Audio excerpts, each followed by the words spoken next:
कर्नाटकामध्ये महाराष्ट्र एसटी महामंडळाच्या बससह चालकाच्या तोंडाला काळं फासल्याची धक्कादायक घटना घडली। याचे पडसाद पुण्यासह कोल्हापूरमध्ये देखील उमटल्याचं बघायला मिळालं। ठाकरेंच्या शिवसेनेकडून जोरदार आंदोलन करण्यात आलं।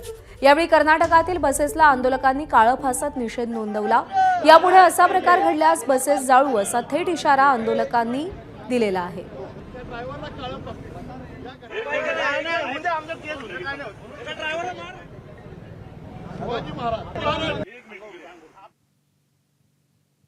समजावा हे आता तात्पुरता स्वरूपात समजा हे सुद्धा गाडी पुण्यात नाही जाऊन देणार नाही, गाड्या फोडून टाकू।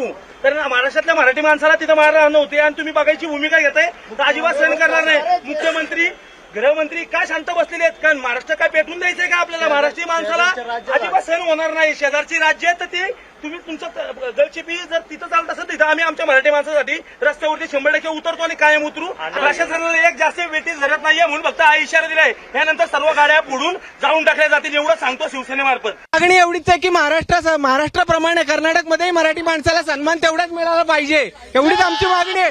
जय भवानी जय। यांच्यावर आरोप होत आहेत, आक्षेप घेतला जातोय तुमच्याकडनं आणि दरवेळेस हाच प्रकार दिसतो। अहो ही दुसरी वेळ आहे, वर्षातनं दुसरी केस आमच्यावर चालू आहे मॅडम। ही आता ही चालू आहे तरी मराठी माणसाबद्दल पोलिसांना अभिमान नाही का?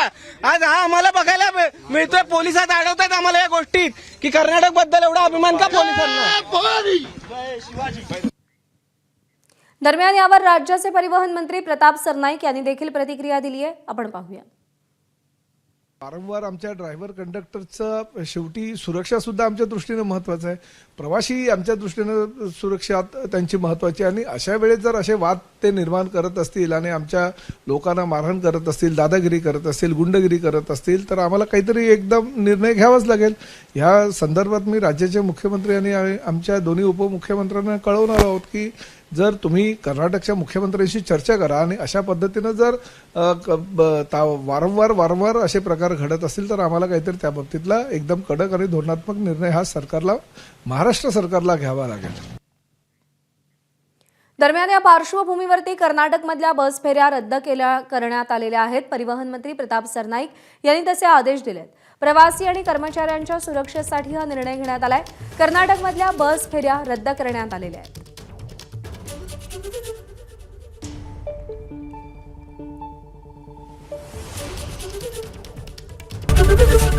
एबीपी माझा, उघडा डोळे बघा नीट।